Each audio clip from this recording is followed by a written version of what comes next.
Buenas noches a todos. Les explico en un minuto, me había olvidado de poner a grabar, así que como lo acabo de poner ahora, les explico en dos segunditos lo que estaba diciendo. De alguna forma, el gran tema que vamos a ver ahora, que es un poco el origen de toda la economía, es un tema que planteó el famoso Adam Smith, que ustedes seguramente lo habrán escuchado. Adam Smith, en el año 1600, creo, él fue el primer realmente gran economista, por así decir, que uno toma en consideración. Por supuesto que ha habido otros, pero él es el más conocido. Y de alguna forma lo que él planteaba es que uno puede plantear un modelo económico que le dé racionalidad al hecho de que todos trabajemos juntos. O sea, a un abogado le enriquece estar en contacto con un ingeniero, al ingeniero le enriquece estar en contacto con un constructor, etcétera, etcétera. Y de alguna forma la lógica de Adam Smith es que cada uno tiene sus propios recursos, si quieren. Uno es mejor para ser abogado que para ser ingeniero, etcétera. Bueno, él eso lo planteó a nivel macroeconómico y planteó todo un modelo para demostrar de que todos los países tienen X recursos y que tienen más recursos de una cosa que de otra, y que de alguna forma la lógica de que los países se pongan a interactuar entre ellos es justamente porque tienen recursos diferentes. Y de alguna forma esto es el origen de todos los modelos que promueven que los países trabajen en conjunto, que se especialicen en ciertos temas y el resto los subcontraten, por así decirlo, o sea, se los compren en otros países. Entonces, hay países que son buenos para producir alimentos, otros países son mejores para producir tecnología, otros países son mejores para producir tejidos, etcétera. Entonces, es una enorme teoría que justifica el comercio internacional. Y fíjense que no es un tema menor, pues yo me imagino que si les pregunto a ustedes, me gustaría que levanten la mano los de ustedes que piensan que el comercio internacional es bueno. Ahí, ustedes tienen, fíjense ahí la manito.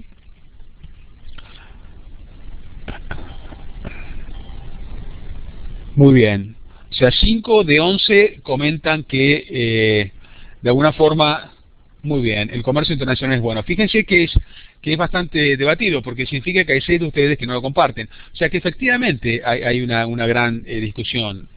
Y en el pasado hemos tenido alumnos que eran, pero tremendamente anti-comercio internacional, que decían que los Estados Unidos de alguna forma abusan de los países y que le venden todas sus cosas y de alguna forma eso es malo para el país. O sea, es un tema que es tremendamente emocional y tremendamente debatible. Entonces, lo que planteó Adam Smith, y después lo siguió David Ricardo, tiene sus pros y sus contras, exacto. Les voy a contar cuál es el fin de la historia, digamos, porque la charla esta puede ser un poquito larga. El fin de la historia es, y esto es muy interesante que lo tengan en cuenta, Orlando, ¿quieres? Perdón, pensé que querías hacer una pregunta. El fin de la historia es que sí, como dice David Ricardo, que fue el que inventó este modelo, está inventado por David Ricardo, es que el comercio internacional es bueno, así como para nosotros es bueno tener un buen abogado y un buen médico y un buen ingeniero y que todos trabajen en conjunto. Es absurdo que una persona quiera hacer todo, es absurdo que un país quiera tener todo. Y entonces es un modelo muy optimista en cuanto a las virtudes del comercio internacional. Pero cuando avanzan en otros modelos, hay varios modelos más que en esta clase vamos a mencionarlos, pero no vamos a poder profundizar, que muestran más en detalle cuáles son los mecanismos internos del comercio internacional. Y es que cuando un país se lanza a tener comercio internacional, empieza a tener ventajas y desventajas. Y de alguna forma termina en la conclusión de que hay ganadores y perdedores. Entonces, esa es un poco la conclusión. Entonces, en general, a mí me gusta el comercio internacional porque un país no puede producir, exacto, y aunque pudiera, uno piensa en un país como Estados Unidos, tal vez Estados Unidos puede hacer todo y podría cerrar sus fronteras y tal vez tenga el 100% de las posibilidades de hacer todo, pero a Estados Unidos le conviene, por ejemplo, especializarse en temas de más tecnología y comprar productos primarios de otros países, por ejemplo, textiles de Singapur, de Indonesia o de México, y de alguna forma comprar heladeras de México. Les es más barato que en México hagan las heladeras, porque los sueldos en México tal vez son menores que en Estados Unidos, y es más económico construir heladeras que en Estados Unidos, que la gente gana mucho más, y son más caras. Y eso beneficia a todos, pues beneficia a los consumidores americanos y beneficia a los productores mexicanos. Y eso Estados Unidos es bueno porque libera muchos recursos para que Estados Unidos pueda hacer productos de más tecnología. O sea, exacto. Y la palabra que tú dices es la palabra clave, que es la palabra recursos, Orlando. Porque todos los países tienen X recursos, no tienen infinitos recursos. Entonces, si los recursos lo usan para ciertas cosas, no lo pueden usar para otras. Entonces, ahí vale el planteo que tú haces, Orlando. Y bueno, y eso es un poco lo que plantea este modelo de David Ricardo. Yo se lo voy a explicar un poco rápido, porque yo a las 8 tengo otra conferencia con otro grupo también de Kaiser, entonces no me voy a poder expandir de la hora. Entonces se lo voy a explicar básicamente rápido. Pero esa es un poco la esencia, y la esencia es lo que ven en este cuadro. Que aquí ustedes ven que un país puede producir solamente CDs, o puede producir solamente pizzas. Entonces la pregunta es, ¿qué conviene? ¿Solamente CDs o solamente pizzas? Y bueno, y ahí eso es un poco lo que vamos a discutir ahora. Esta curva que ven acá es lo que se llama la curva de posibilidad, la frontera. Vale decir, uno puede producir, como ven acá en este grafiquito, solo CDs, entonces producen 15 CDs y 0 pizzas. O pueden producir 5 pizzas y ningún CD. O pueden producir un mix de pizzas y CDs. Depende de la demanda, eso es una parte, pero más depende de otra serie de factores que vamos a ver ahora. Ustedes ven que esta curva tiene como una especie de panza hacia abajo, ¿ven? Eso significa, ahora se los voy a mostrar, pero en un poquito ahora se los voy a mostrar. Es más fácil usar los dibujos del libro que los dibujos hechos por mí, que van a ser muy malos.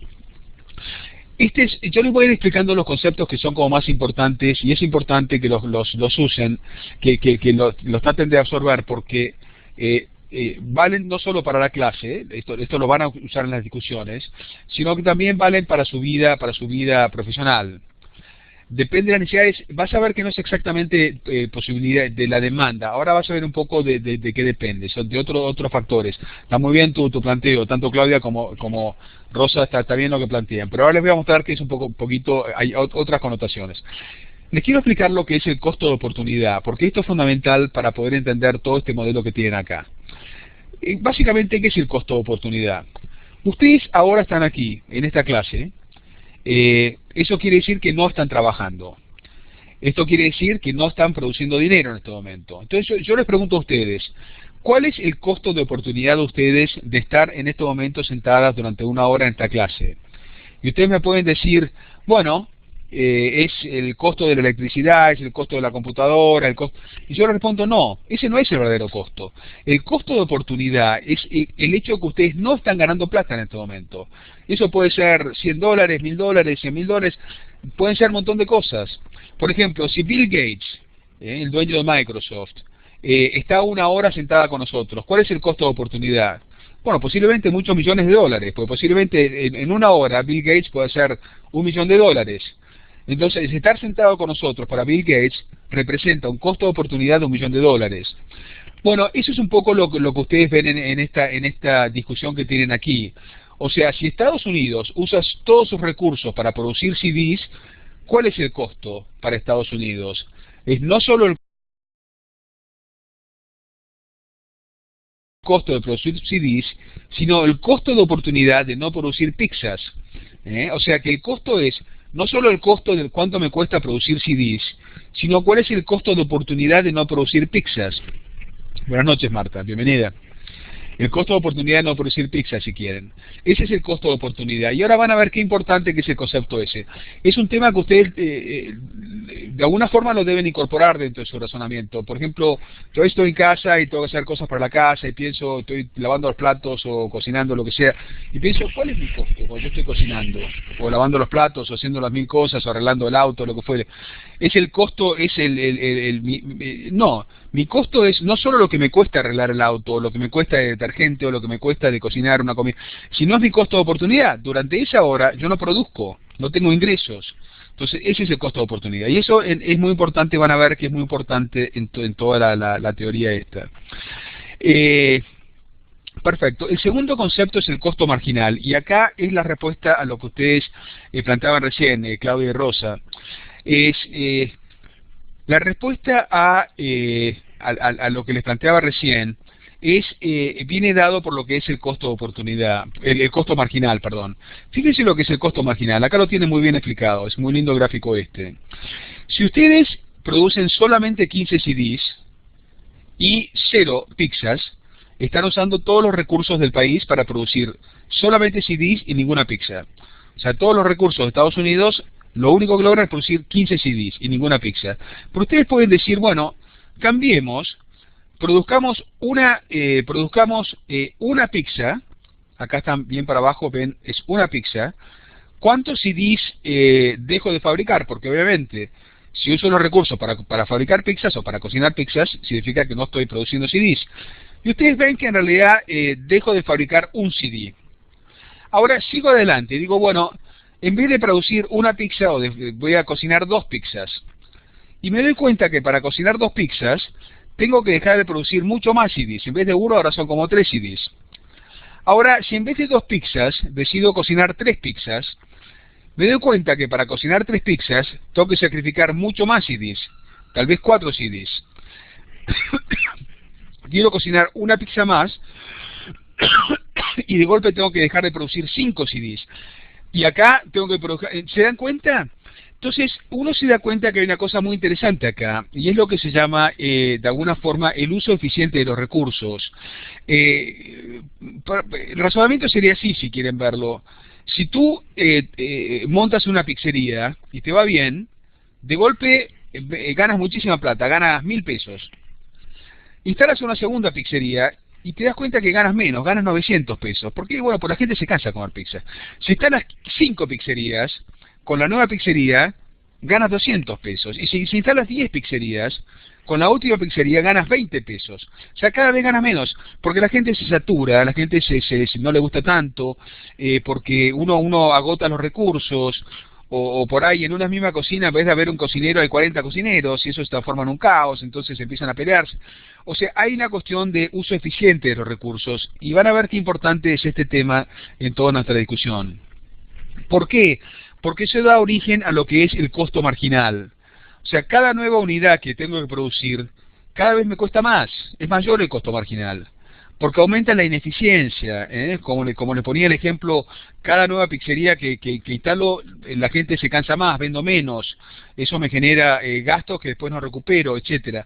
Ese concepto de costo marginal es el costo que me agrega producir una nueva unidad, ¿se dan cuenta? O sea que el costo de producir 2 unidades es el costo de producir una más el costo de producir 2. El costo de producir 3 unidades es el costo de producir una más 2 más 3. O sea, es como que va aumentando así, ¿se dan cuenta? Entonces, esos son todos conceptos que son importantes en nuestro razonamiento. Entonces, fíjense un poco a qué lleva este tema.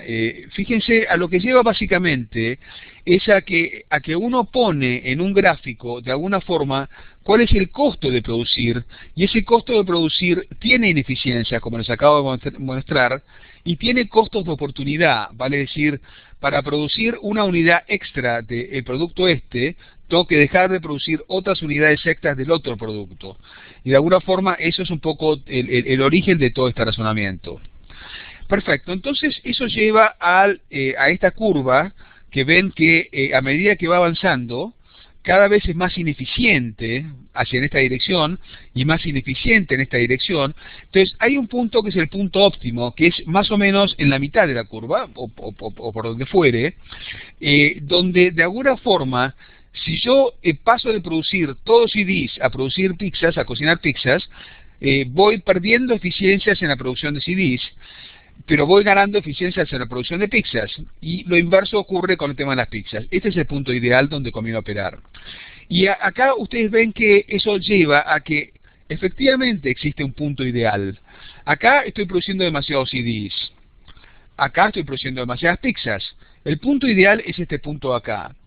Entonces lo que lleva al razonamiento es que los países tienen puntos ideales en sus producciones, o sea, le conviene producir una cierta cantidad y no demasiado. Imagínense que Estados Unidos produzca solamente computadoras. Bueno, eso sería ineficiente. Es mejor que produzca un poco de computadoras, un poco de ropa, un poco de... y de alguna forma el resto lo venda a nivel internacional. Bueno, ¿y eso para qué sirve? Esto sirve porque lleva al concepto de crecimiento económico. ¿Qué significa crecimiento económico? Significa que si yo inicialmente, esta era la producción de todo el país, la distinta combinación de pizzas y ¿cómo se dice? Y CDs. Crecimiento económico significa que hemos logrado crear una nueva tecnología por el cual en vez de producir esta cantidad de pizzas, ahora vamos a producir una cantidad de pizzas mayor. O sea, estamos logrando lo que es el crecimiento económico. Esto es un poco el beneficio que tiene todo este modelo. Si ustedes ven, en el año 63, Hong Kong tenía esta curva, esta frontera de posibilidades de producción, y Estados Unidos tenía esta.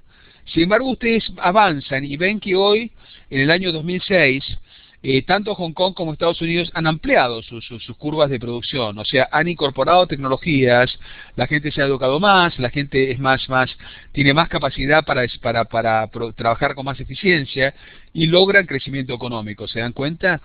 Entonces, a partir de que el país produce más, le sobra para poder vender a otros países. Entonces, a medida que uno va incorporando tecnología, va sobrando productos que uno lo puede vender a otros países y a cambio comprar productos de esos países. Y acá viene todo el tema de la ventaja comparativa. ¿Qué es la ventaja comparativa? La ventaja comparativa básicamente es decir, bueno, si Estados Unidos y México, o Estados Unidos y Colombia, o Estados Unidos y Chile, Argentina, etcétera, en todo Estados Unidos parece ser más eficiente. En todos los campos Estados Unidos parece tener más tecnología. Entonces, ¿para qué va a comerciar con otros países? Y si en todo es más eficiente. Entonces no existen posibilidades de que Estados Unidos comercie con nadie. Y la respuesta es no, no es así. Porque Estados Unidos, en términos relativos, es eficiente en ciertas cosas y menos eficiente en otras. Por ejemplo, Estados Unidos la mano de obra es muy cara. O sea, el producto per cápita en Estados Unidos es de $40.000. El producto per cápita en muchos países latinoamericanos es de 5 o 10 mil dólares. Entonces, Estados Unidos es caro para producir productos que exigen mucha mano de obra. Entonces, es preferible que Estados Unidos, esos productos que exigen mucha mano de obra, no los produzca y los subcontrate. Y los compre en México, en Colombia, en Chile o donde fuere. O que compre fruta en Colombia o compre fruta en Chile. ¿Por qué? Porque Colombia y Chile son muy eficientes para producir fruta o que compre petróleo en Colombia o en Venezuela. ¿Por qué? Porque son países que tienen mucho petróleo y es más barato producir petróleo en Colombia o Venezuela que producir en Estados Unidos.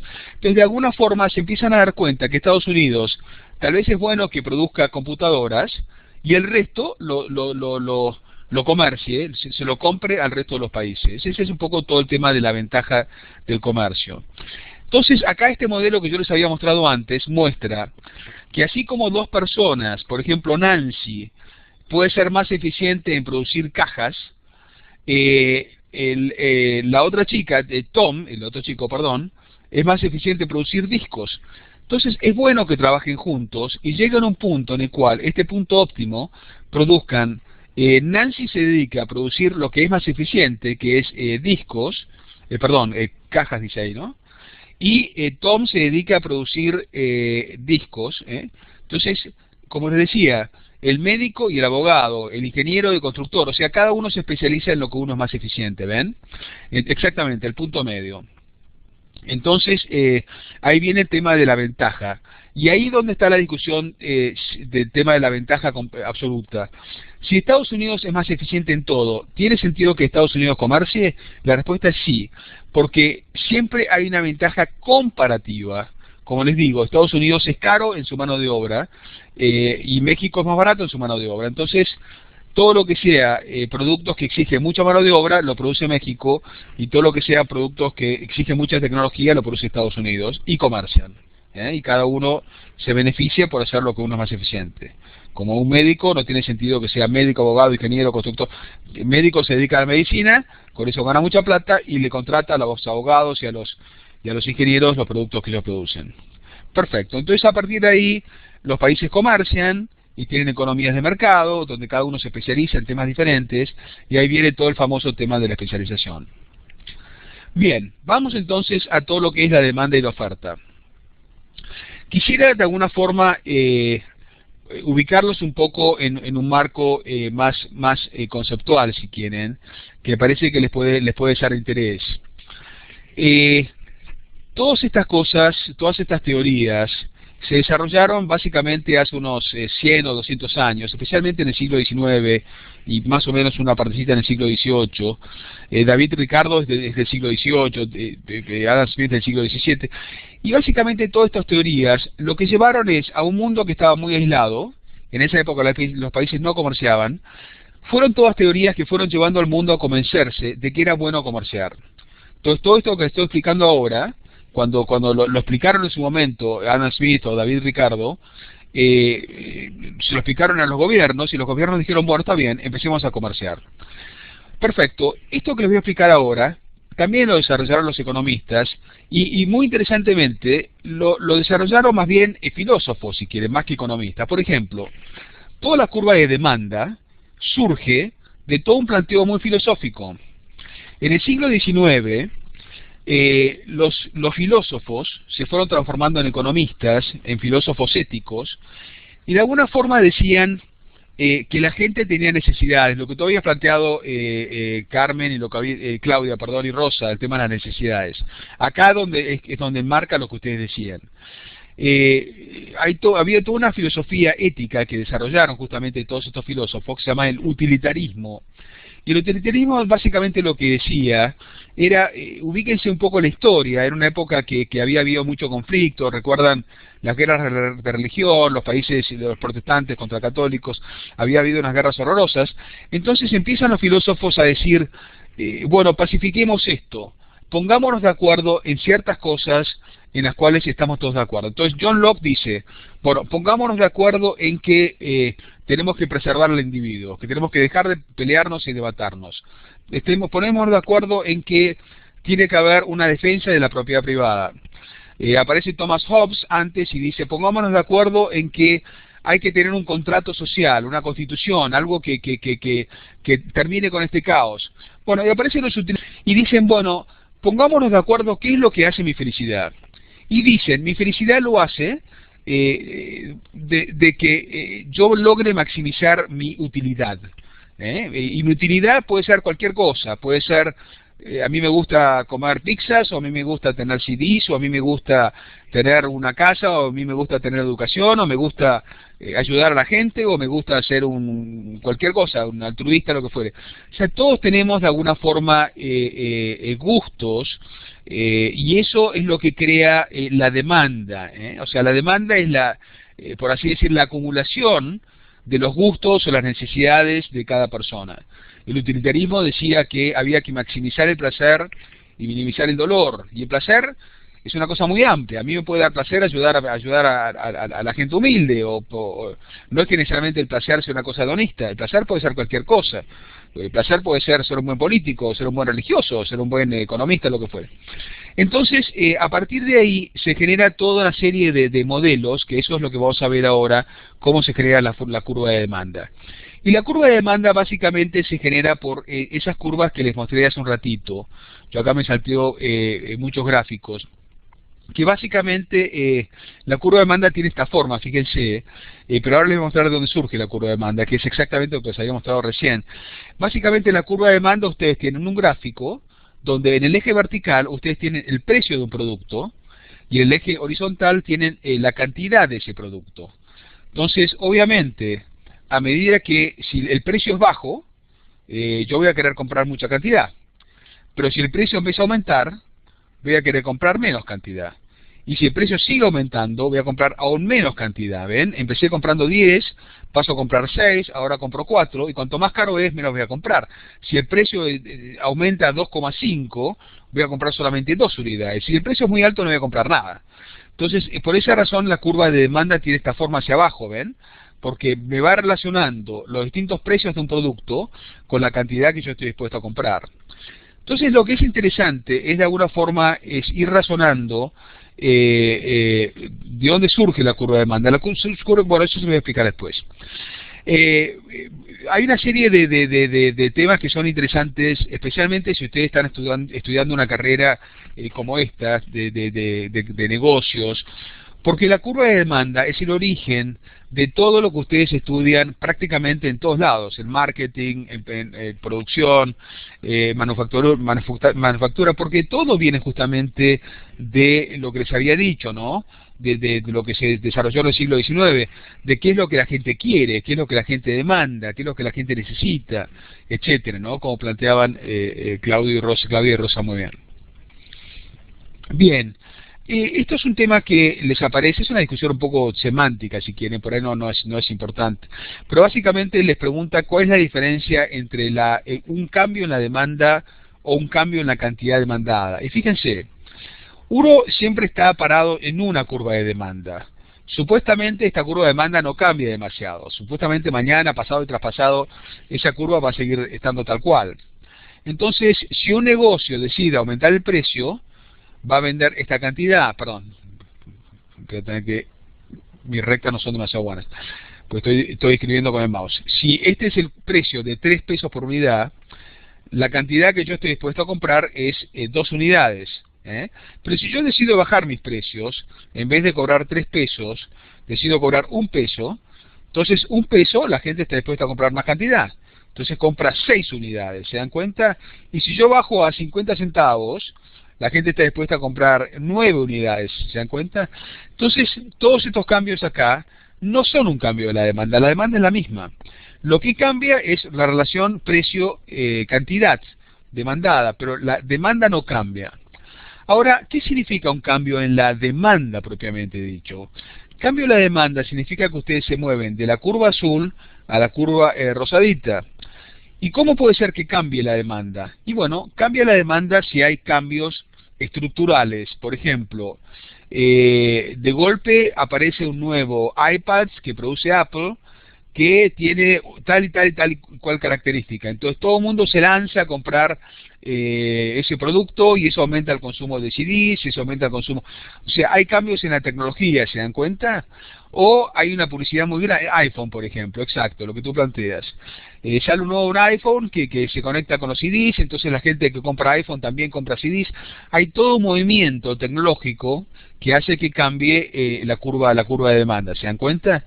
Entonces, cuando uno se mueve dentro de una misma curva, la demanda no cambia, la demanda no cambia.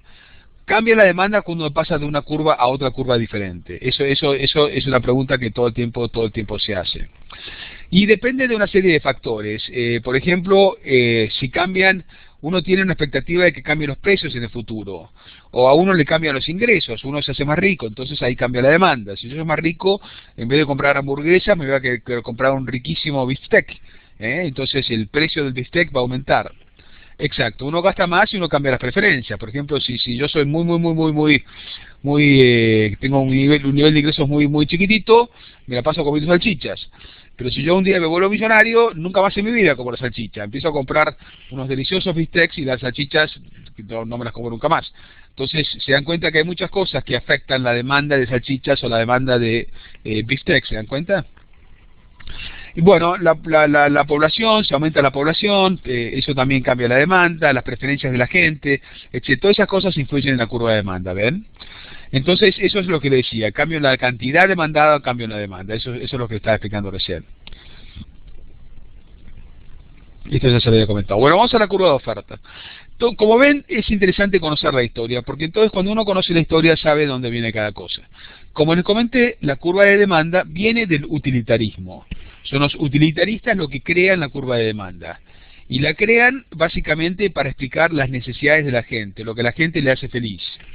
Entonces, con eso cubren una parte de la economía, que es lo que la gente consume, lo que nosotros los consumidores de alguna forma necesitamos para ser felices.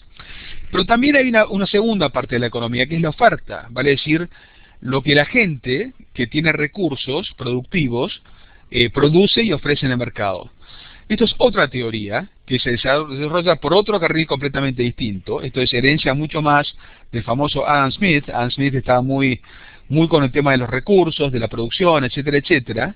Habrán escuchado la famosa mano invisible de Adam Smith, que dice que cuando hay un mercado libre, hay una especie de mano invisible que junta la oferta eficiente con la demanda, y eso hace que los recursos se aloquen en los sectores más eficientes de la economía, etcétera, etcétera. Bueno, perfecto. Esa curva, esa oferta se empieza, básicamente lo que hace, nosotros tenemos que esperar que hayan descuentos y cupones para poder comprar. Exactamente, Claudio. Por el lado de la oferta, ¿ves? Pero también tienes del lado de la demanda, o sea, lo que tú dices de los descuentos es un tema de la oferta, pero está muy bien lo que planteas. Entonces, ahí tienes la segunda componente, que es compensarle a los que producen, y cómo se le compensan. Y ahí es como viene todos estos modelos. Entonces, básicamente la curva de oferta, yo acá me salteo muchas cosas, pues son más o menos obvias, tiene la forma opuesta a la curva de demanda, y la razón es bastante simple. Y es que si tú eres un productor de cualquier producto, vendes pizzas por ejemplo, a medida que aumentan los precios de la pizza, tú vas a querer vender una mayor cantidad. Si la pizza aumenta de precio, se va al doble, vas a querer vender más cantidad, y si va al triple, vas a querer vender más cantidad. O sea, cuanto más alto es el precio, más es la cantidad que tú quieres vender. Entonces, por eso tiene esa forma la curva de oferta. Bien. Y acá vale lo mismo que les había dicho con respecto a cambios en la oferta o cambios en la oferta demandada. Fíjense, por ejemplo, si ustedes están en la curva azulita que ven acá y aumentan los precios, tú vas a comprar más cantidad. Si el precio aumenta a 2.50, vas a comprar más cantidad. Pero eso no es un cambio de oferta. La oferta es la misma, lo que cambia es la cantidad que tú compras en base a cambios de precios. La oferta no cambia, pero hay algo que sí hace que cambie la oferta. Perdón, me equivoqué de botoncito. Lo que hace que cambie la oferta son otra serie de temas, por ejemplo, lo que ustedes plantearon del iPhone 5 o 4, no sé cuál es. De alguna forma, si sale un nuevo producto, o hay un cambio tecnológico, eso hace que cambie directamente la oferta. Bajan los precios, por ejemplo. Baja el precio del petróleo. Entonces eso hace que la gasolina sea más barata. Pues entonces eso hace que la gente consuma más gasolina. O digamos, como les digo, que hay cambios en distintos aspectos, y eso es lo que explica después, lo que explica antes, perdón. Acá precios de recursos productivos, por ejemplo, cambia el precio del petróleo. Bueno, eso impacta obviamente en lo que las empresas quieren producir. Si se pone muy cara la gasolina, las empresas van a dejar de producir muchos productos porque se hace caro. O al revés, si se abarata, las empresas van a producir y van a cambiar la curva de oferta. O, por ejemplo, si precios de productos relacionados, como por ejemplo, si uno vende un equipo de un reproductor de CDs, la gente va a comprar más CDs, pues los tiene que usar, ¿entienden? O si uno compra un auto, uno vende autos y aumenta la cantidad de autos, va a aumentar el consumo de gasolina. O sea, hay productos que están relacionados.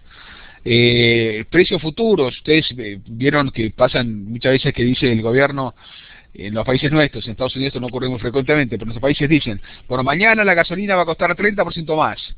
Entonces hoy la gente sale corriendo a todas las gasolineras para cargar el tanque, ¿no? Etcétera, etcétera. Esas son todas las cosas que de alguna forma impactan en la curva de oferta. Bueno, esto ya lo Ok, ¿y cuándo se produce el equilibrio? Bueno, el equilibrio de mercado y la forma como se definen los precios es cuando la curva de demanda se cruza con la curva de oferta. En ese punto es el equilibrio de mercado. Ahí es donde los compradores y los vendedores están satisfechos, pues los dos cumplen con sus requisitos, y en base a eso se define el punto óptimo, que es el punto en el cual opera el mercado. Y yo creo que con esto más o menos ya hemos terminado. Déjenme ver si queda algo más para decir, pero básicamente, esto yo se los había dicho. Básicamente, si ustedes tienen esta curva de oferta y cambia la demanda, como les decía, porque cambian las expectativas o porque los ingresos nuestros aumentan, entonces eso hace que cambie el punto de equilibrio. Inicialmente el punto de equilibrio era y eso significaba este precio y esta cantidad, pero si cambia la demanda, sube la demanda, o sea, la gente tiene más plata, por ejemplo, de golpe Obama decide aumentar los sueldos, o lo que fuere. En ese caso, el nuevo punto de equilibrio es acá, donde se cruza la oferta y la demanda. Este es el nuevo punto de equilibrio y los precios son más altos. Me gustaría que aumenten los salarios, ¿no?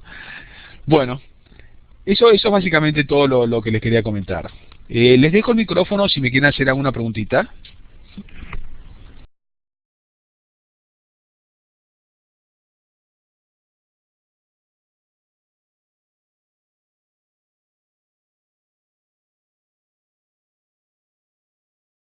Me gustaría que antes que nos vayamos, que me explique un poco acerca del proyecto, que estoy un poco confusa. Si puedo buscar en otro lado y colocarla como referencia o de libro, por favor.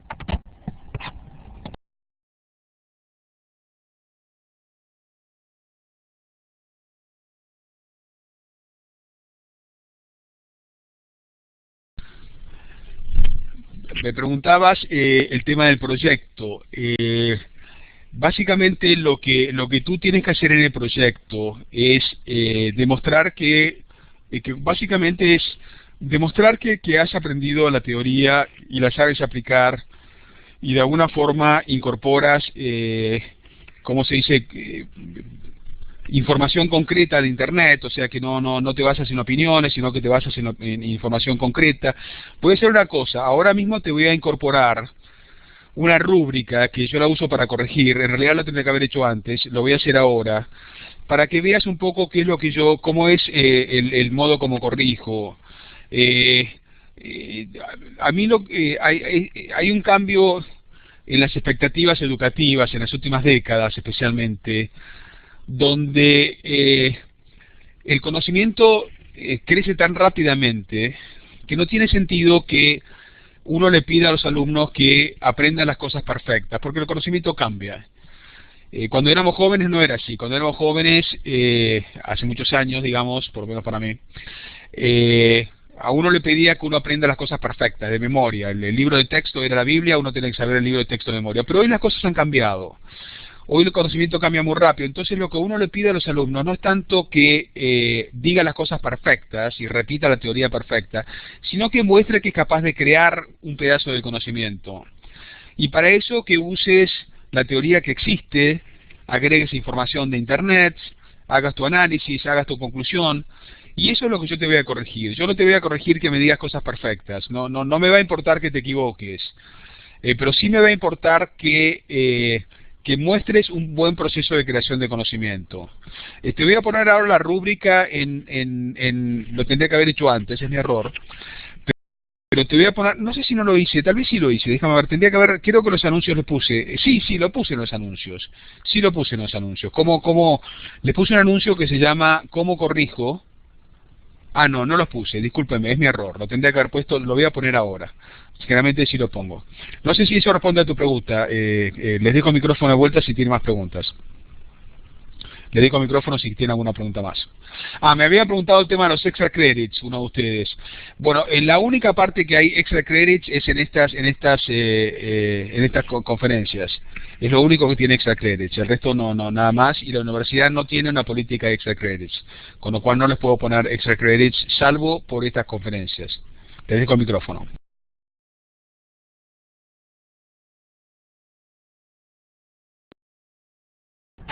Sí, no va a ser necesario entonces hacer resumen a no ser que yo no esté en la clase, ¿correcto? Me llegó un poquito cortado lo que me preguntas, Rosa. ¿Me preguntas si hace falta hacer resúmenes? No, fui yo, Claudia, que si en un dado caso yo no estoy en la clase, sí tengo que hacer un resumen. Mientras yo asista, no es necesario. Sí, correcto, tal como tú dices. O sea, si hay alumnos que no están presentes ahora en esta conferencia y quieren tener el extra credit, el medio punto, sí tiene que hacer un resumen. Ustedes no tienen que hacerlo. Los que han estado presentes no lo tienen que hacer. Eso solamente los alumnos que no han participado. Porque, pero, ahí se fue la pregunta demasiado rápido. ¿Por qué debe ser tan largo la cantidad de palabras en el foro de discusión? No, a mí no me importa eso, no, de ninguna manera. A mí lo único que me importa, y te agradezco la pregunta, Katia, es no la cantidad de palabras, sino, como te digo, esa rúbrica la que les voy a poner ahora. Apenas termine, ya mismo le voy a poner cuáles son las expectativas. Yo lo que busco es como les digo, que ustedes creen conocimiento. vale decir que usen la teoría existente, que busquen información en internet, que no pongan opiniones. A mí me parece, yo creo, nada. No es el lugar para poner opiniones, es el lugar para que ustedes creen conocimiento de una forma seria y profesional. Cometen errores, los van a cometer, y a mí no me importa, pueden tener un 100% de calificación aunque cometa errores. Yo no les voy a estar con un lápiz rojo corrigiéndoles a ver qué hicieron mal, eso no lo voy a hacer. No me preocupa que cometan errores, lo que sí quiero es que ustedes creen conocimiento. ¿Puedo explicar la tarea semanal? ¿A qué te refieres, Jessica?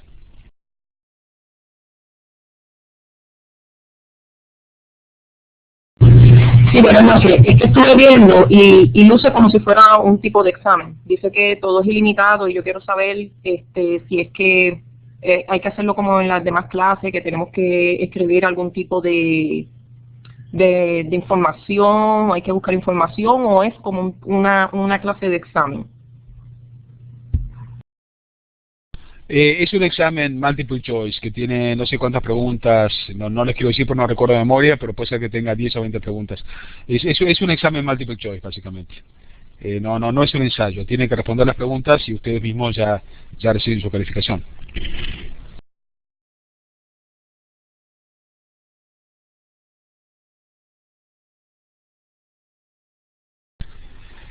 Bueno, si no tienen más preguntas, entonces dejamos acá si quieren.